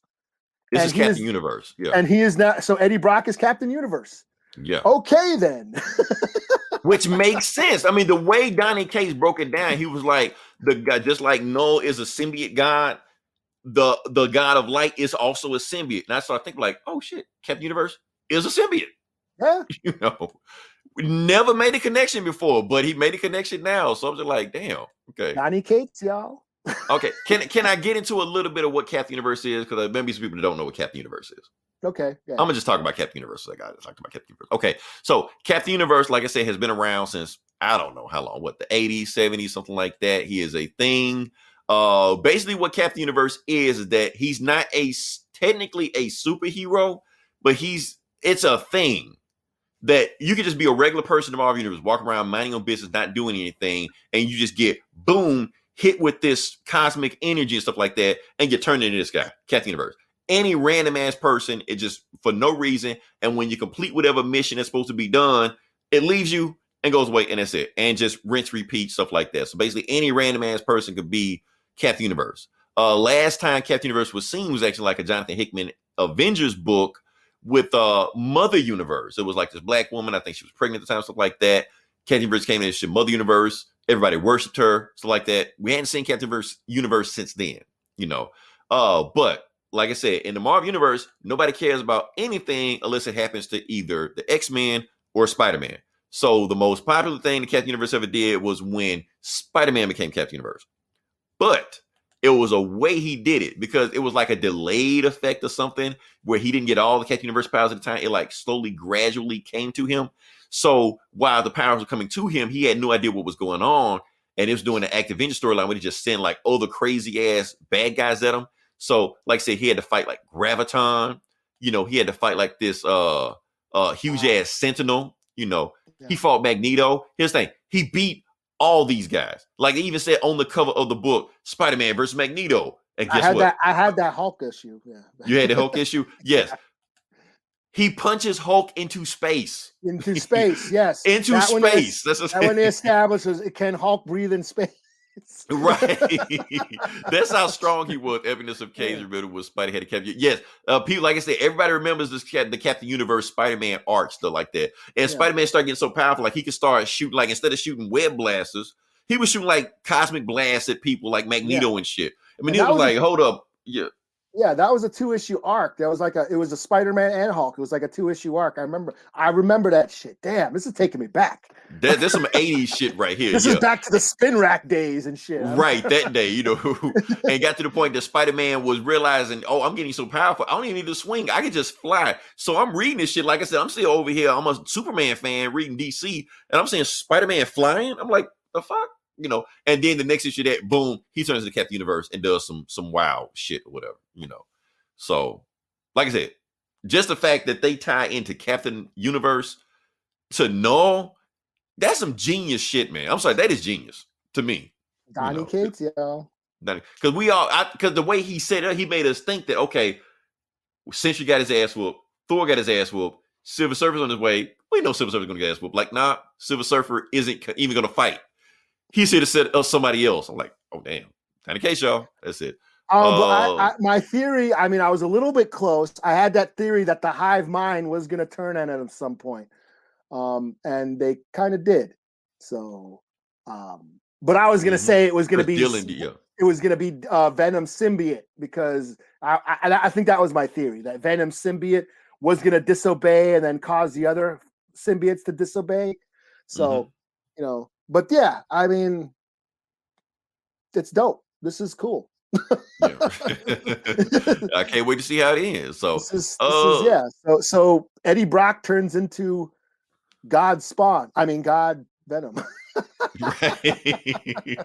Yeah, because if he gets that and then gets Venom also, because Case is crazy enough to do this shit. So I want to see how this is. What I get in that? Should I do the bullshit book that I know you didn't read, or should I do the book that I know you read? Let's save the bullshit for the end. Oh, okay. Yeah. Might as well save the bullshit for last. Okay. So let's go to the next one. This is unless I got the tie-in. I got a Venom a King in Black tie-in. I can do that real quick. Let's do that one. Okay. I said, I didn't read that one, so okay. Yeah. I got the Planet of Symbiotes tie-in, King in Black tie-in. Cool. So and I only got this because of the cover. American Kaiju. I heard of him, didn't know about him. And so yeah, it's two stories. The first one is American Kaiju, the second one's with Hornet. The American Kaiju one is pretty cool. So American Kaiju, he was a dude who took the Captain America serum to become a super soldier, but it turned him into like a big giant Godzilla monster named American Kaiju. And he just said, and instead of growling like Godzilla and shit, he says USA. Yeah. So basically, it's a King in Black tie-in. He's just in New York, fucking up symbiote dragons. That's all it is. He's just fighting symbiote dragons, but it's Mark Bernardin wrote this. So did he? Yeah. Okay. Yeah, Mark Bernardin. He's he Batman on Batman. Yeah, he does the podcast with Kevin Smith, and he's written movies and TV shows and Comics Genius. He wrote that Comics Genius, which I thought was cool. Anyway, he wrote this, and there's like this internal monologue that American Kaiju is having with himself about questioning his morals, questioning basically a metaphor for America and their foreign policies and the military and all that stuff. Like, who's to blame for all the shit that's being done? It's kind of like what this is, sort of this existential crisis with American culture and stuff like that. So I thought that was a little cool. So while this big giant monster is fighting all these symbiote dragons, there's like this deeper debate going on. He's questioning why he does these things, So yeah, I thought that was pretty cool. And then the Hornet story. So Hobie Brown who used to be that was the Prowler, yeah. Yeah, for some reason he's Hornet now. Well, he can't be the Prowler anymore because Miles jumped over, but yeah. Yeah, so he's Hornet now, and he fights a bunch of symbiote dragons, and that's all that is. So, okay. So that's it. Yeah. Well, glad they gave him something to do. Yeah. It was just a tie-in. I would have been cool with just American Kai. I wish it was only 2 10-page stories or whatever. So it would have been cool if American Kaiju one was a little bit longer, but it is just a big dumb action scene of a big Godzilla monster fighting a bunch of Venom dragons. So yeah. I mean, what else could you ask for? Yeah. Hold on, let's see what we got here. What's this, man? Symbiotes plus dragon biotes. Yeah. What they're calling them Grendels now or something, because back in Venom #1, or when they established Null was around during the Viking days, and the Vikings called Null Grendel. So yeah. Okay. So and that's why the spider. This is Donny Cates, man. So that's not a spider on Venom's chest. The white bug. It looks like a white spider. That's actually a dragon, and those aren't legs; those are wings. So that's how he connected all this together. Retcon. So Venom had a dragon on his chest all along. Yes. Now the funny thing about Grendel, and I completely missed this. So the funny thing about Grendel is that it's from Beowulf. It's from Beowulf, and I said, that's from all Viking and stuff like that. But the funny thing about it is that Beowulf, he was basically he worshipped the Vikings and Thor, stuff like that. And the reason they hated Grendel was because they think Grendel represented Christianity. He only believed in one God, stuff like that. So I thought that was pretty interesting. So, Oh yeah, the Vikings got no love for the church. Yeah. Right. So that's basically what Grendel was. Because represented the Christians came and they were colonizers and fucked up, Norway, and invaded Norway and colonized Norway. Right. So they made him look like a monster. Grendel represents the monster and stuff like that. So Native Americans and Vikings have a lot in common. Let's get off our soapbox. Okay. Yeah. Should we go to the next one? The one that we want to talk about. Yeah. Okay. I think we both know what we're talking about. So let's go to that one. This one is Teenage Mutant Ninja Turtles. Yes. Why are we talking about Ninja Turtles? Because this is the last Ninja Turtle story. Well, the second of the last Ninja Turtle story. This is Teenage Mutant Ninja Turtles, the last Ronin #2. For those who don't know, this is basically way into the future. This is the last Ninja story where Michelangelo is the last Ninja Turtle left. And he's trying to get revenge for his dead brothers and his father, stuff like that. So basically how the book starts off, it's actually a flashback because like I said, we left off last time that Michelangelo was about to commit seppuku, but he was stopped, and then he fell asleep in April's house. So he hadn't seen since this moment here. So this is in the past where Casey Jones and April invited him over. I guess it's Thanksgiving or something like that. I don't know what it is. Anyway, they were like, why are they late? But anyway, Casey's proposing, or he's already proposed, and he's basically letting the Turtles and Splinter and everybody else know that they proposed. They're getting married. Next thing you know, Raphael busts in. They see him all blooded up and butched up, stuff like that. He move out of the way. Don't worry about me. Get Splinter in here. So they bring Splinter in, and he's really messed up. Now this panel, this is April now. Let's go back to it. And I noticed this when I see it, because you didn't see what April looked like it before, but you see a robot hand over there. You see a robot leg right there, but you can't see her arm or her leg right now. So it's go to it. Splinter's in really bad condition. April just basically saying it's nothing I can do. He's so messed up, it's nothing she can do about it. You see everybody there except Leonardo. Now, where's Leonardo? And Raphael's just like, man, let's go. Matter of fact, Casey's just like, man, he got his baseball bat and hockey stick. He's like, Raph, let's go do this old school. Let's go back to how we used to do this. Let's go get the Foot Clan. Let's take it to them. But before they go there, then Leonardo shows up. He's like, nah, I pushed them back. They went back to their hideout back in the docks.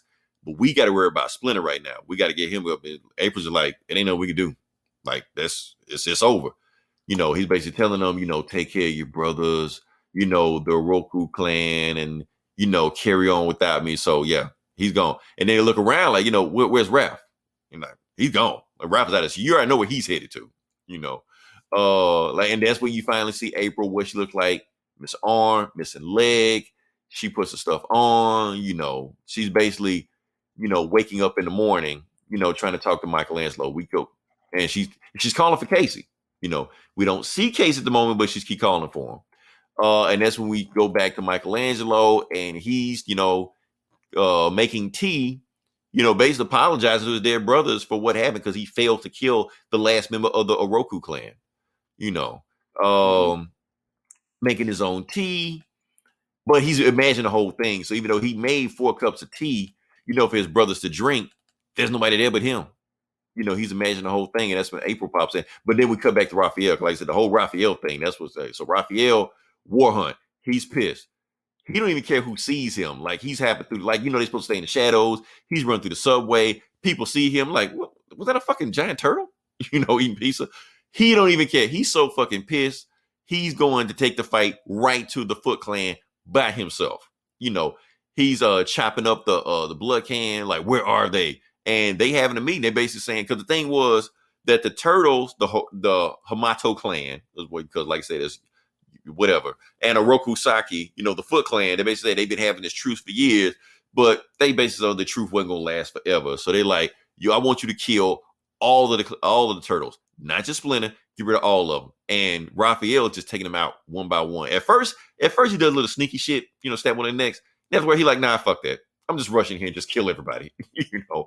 And he just goes fucking ape shit and just starts just a bloodbath, you know, just going nuts on them.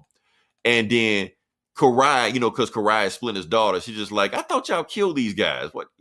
Like, she like, you know, well, you bring it then. And then you just see get this panel of just Raphael just going nuts, and he's taking hits. You know, he's getting his, but he's dishing out just as good as he's giving them. And he's fighting them by himself. He's getting stabbed, arrows in the back. You know, he's just running through these guys.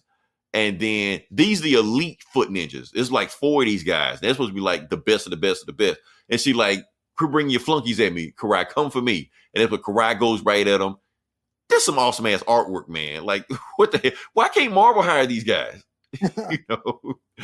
And then Raphael's going at it. They fight. She gets some. They're fucking each other up, man. Yeah, they both take a shot. Saying, Raphael drops them both in the water. And then she goes for her blade. He goes for his side, and boom, they stab each other at the same time. He catches in the neck. She catches in the back, and they both just float to the bottom of the. We just saw Raphael die. Raphael died. This is canon. This is how Raphael meets his final fate, his ultimate fate. Just floats to the bottom of the water. Nobody sees him again. You know. Yeah. Then that's how it is. Can we have a moment of silence for Raphael? Man, that really messed me. I'm like, damn, that's it for Raphael, man. Like, that's it. Yeah. I'm like, we just witnessed that, you know. Yeah, he was my favorite turtle. It's almost kind of fitting he was the first one, because like I said, when shit pop off, he's gonna be the first one to go out there and handle it. You know, and that's what he did. He didn't care what the other ones did. Like, y'all, I'm gonna handle this by myself. They killed Splinter. They all got to go. He tried to fight the whole army by himself. Almost did it. He went out like a G. Right. Tony Montana.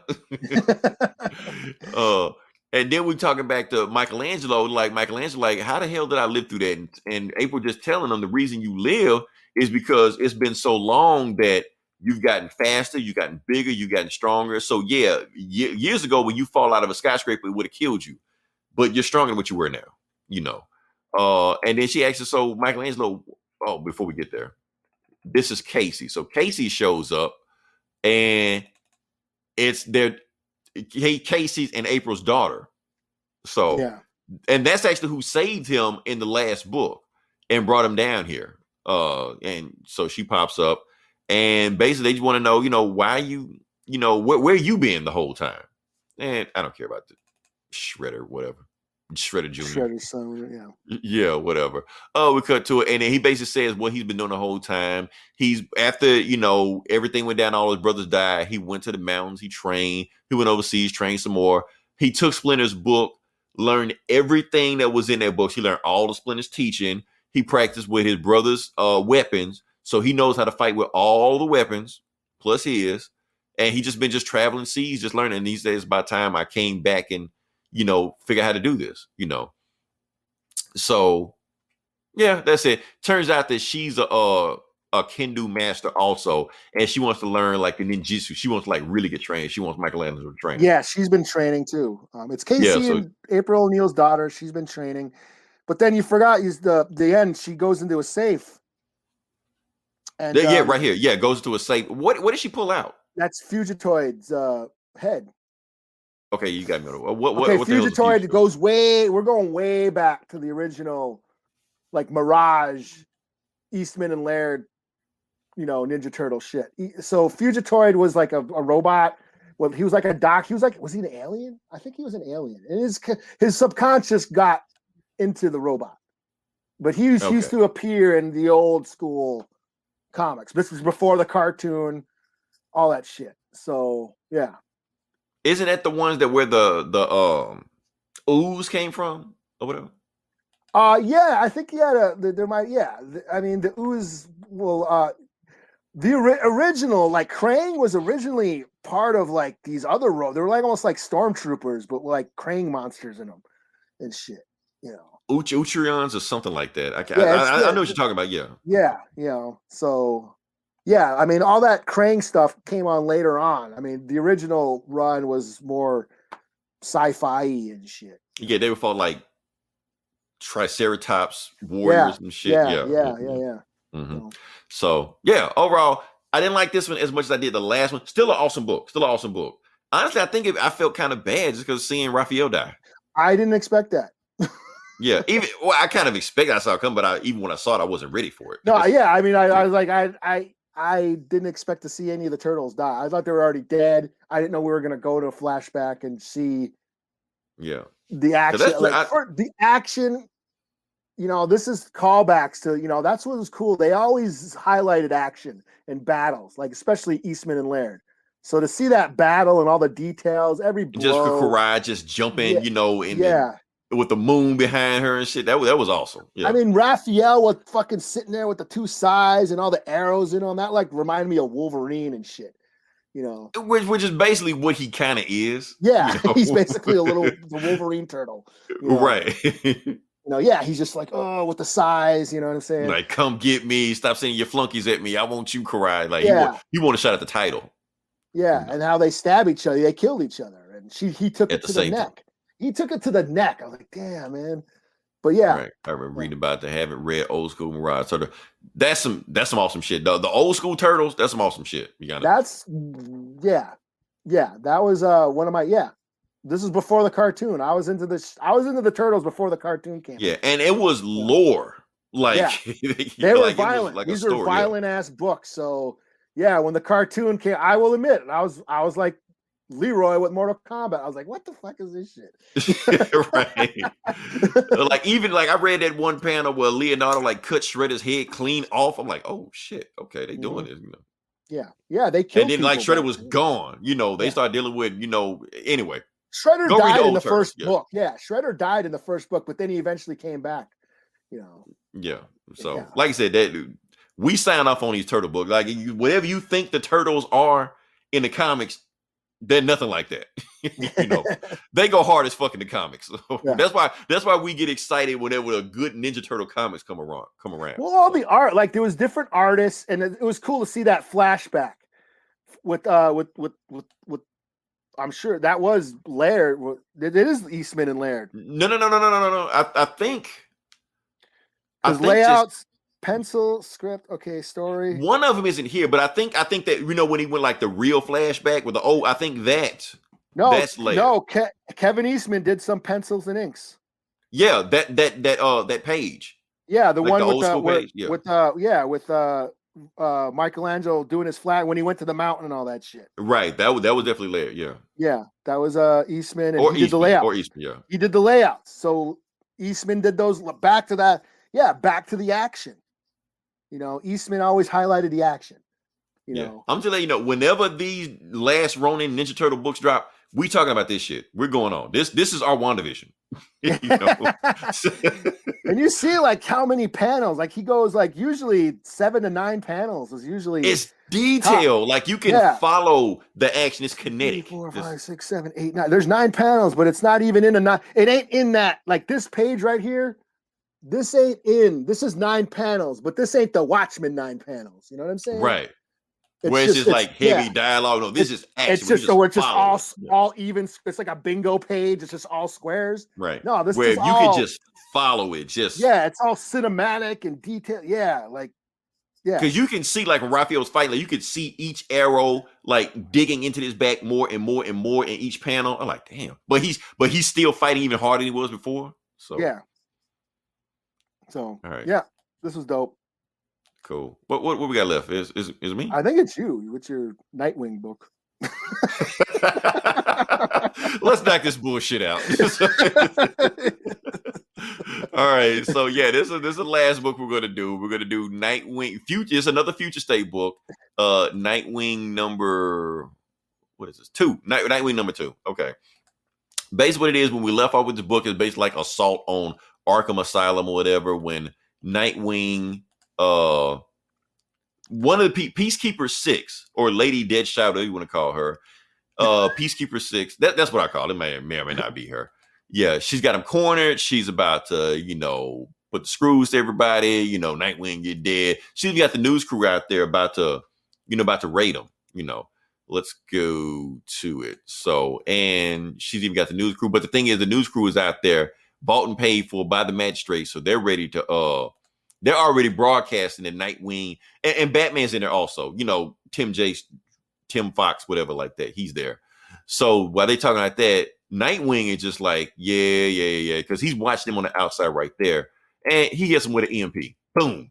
So no newscaster, all the robots that they use, stuff like that, half of the inventory, they can't use it. Nightwing is actually ready for them to come. They wasn't expecting that stuff. Lady Deadshot, just like, whatever.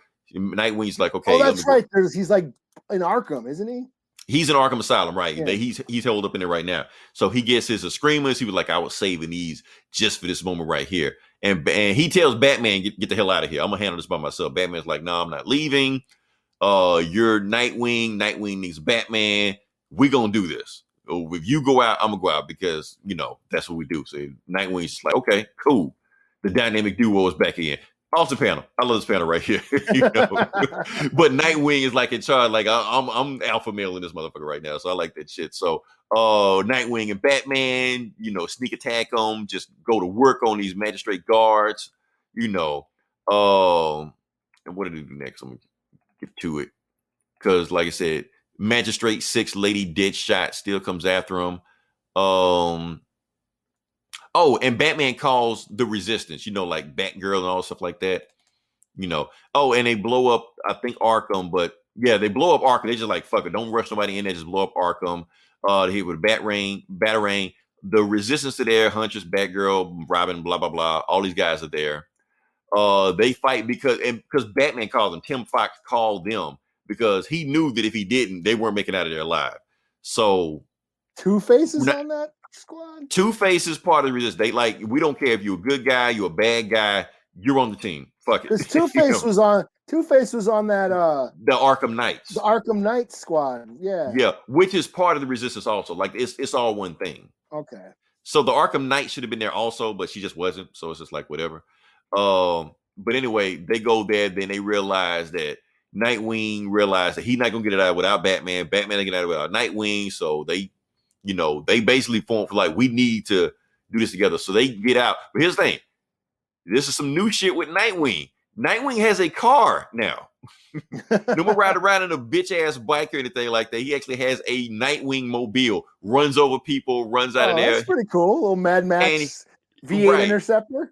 Exactly. And he's in the driver's seat. Batman's not driving. Nightwing is driving. So Lady Deadshot is just like, give me a fucking car. I'm going after them. Give me my fastest car. So they driving, hot wheeling, stuff like that. And they basically talking about, and then she catches up with him. Like, obviously her car is way faster. She catches up with him like nothing, runs them over, knocks them over to like a construction thing, stuff like that. So they ready to go. Lady Deadshot is she like, driving a tank. She driving. Yeah, she got like a tank, but her tank is like fat. Yeah, she got the Batmobile. And so it's like Batman and Nightwing versus Magistrate number 6, Lady Deadshot, whatever. They go to fight, but she's got robot arms. So she's not Lady Deadshot because she got robot arms. She's like Jax, she's like or whatever. Cable. It was something like that. So Nightwing's telling Batman, don't get punched by her arms because she hits you one time, it's a wrap. And then she catches him, knocks him down. She's ready to just, splatter his head all across the ground. And this is when you get that panel. He throws a scrimmer at her. He catches it, and then this panel is so fucking. This is the money shot right here. This is the money shot. Nightwing, starts talking that shit. He was like, there will always be a Batman as long as there is a Gotham. And this panel, man, this shit is so fucking awesome right here. He's got the glow, the last dragon. Yeah, when you got that glow. Here's the thing: the Screamers are electric nunchucks. So he's got nunchucks in his hand right now. He's never had this shit before. He was like, Batman is Gotham and Gotham is Batman. You get your hands off of him. So then he started wheeling this shit like some fucking nunchucks, and she's got her robot arms and shit, slides underneath him. I'm gonna make you join your dead king, talking about, the real Batman. And then smashes boom, just goes to work on him with them nunchucks. But before she can punch him, Batman catches the arm, and then Nightwing and Batman just go to work on her, talk all that shit. But here's the thing. Nightwing had his own drones videotaping the whole thing. Because he knew that the news crew were gonna put their own spin on it and say what they wanted to say. But he was like, since I got my own thing, I'm gonna put it on social media, show the world how the magistrate is all fucked up and doing all kind of crazy shit, and how you brag about how you kill Batman, and we're gonna make you guys go under. Broadcast it to the verse. Exactly. Be the net, change the narrative. So then they just fuck to the sunset. That's it. Oh, that was kind of cool. Yeah, it was kind of cool. Like I said, I was like, if I'm going to stick with one Future State book, I'm going to stick with Nightwing because that first Nightwing book was actually pretty good. So I figured I could just keep going with this one. So, yeah. So, I think that's all we got. Like I said, we ran through the books. We read pretty much the same stuff. So, pretty nothing we can do with that. So, yeah. Like I said, next week, follow us. I think we're still going to be in February. Something happens next week, but I don't know what happens next week. Something happened. Milestone comes back. Oh, really? Milestone is back. Yeah. So follow us next week. We'll talk about the Milestone. I know it's going to be a whole bunch of books. One book. We'll follow it. Some shit came on. Oh, Boys came. I finally watched The Boys over the thing. I'm not going to talk about it now. I'll talk about it next week. Oh, the new season? Season 2. Season 2. Yeah, I finally got caught up, but I'll talk about that. And join us tomorrow for our... Not tomorrow. Tuesday. Yes, it is tomorrow. I guess technically, yeah. Technically, it's tomorrow. So follow us tomorrow. We're going to do our top 5 comic book runs of all time. Our favorite. Maybe our best, maybe our favorite. It's all perspective, Yeah. Well, like I said, we just go for that. Appreciate everybody joining in. Until then, this is Leroy. This is Eli. We'll talk to you guys next week. Same bullet time, same bullet channel.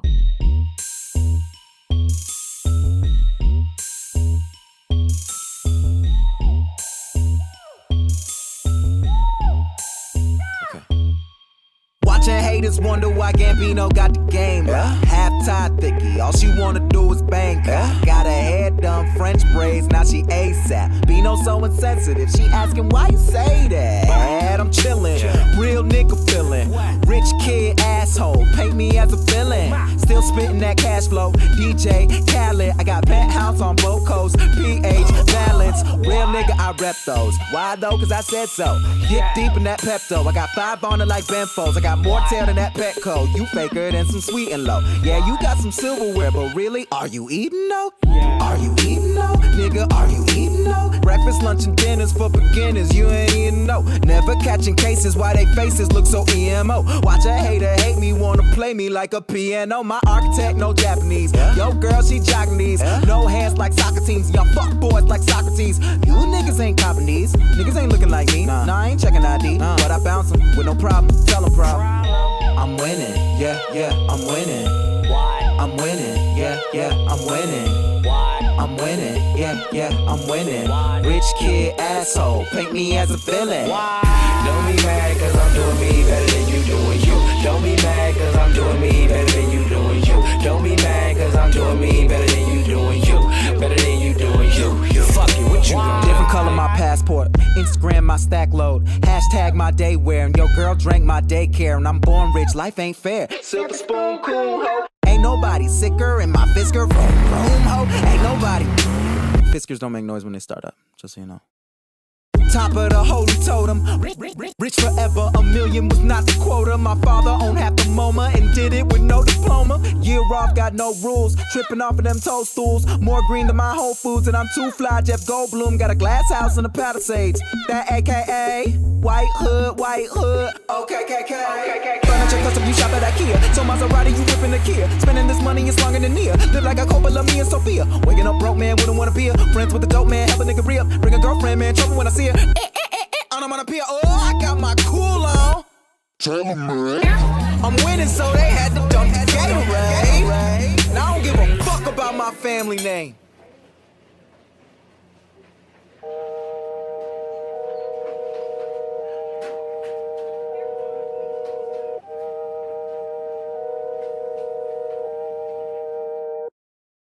Why? Don't be mad cause I'm doing me better than you doing you. Don't be mad cause I'm doing me better than you doing you. Don't be mad cause I'm doing me better than you doing you. Better than you doing you. Fuck it, what you gonna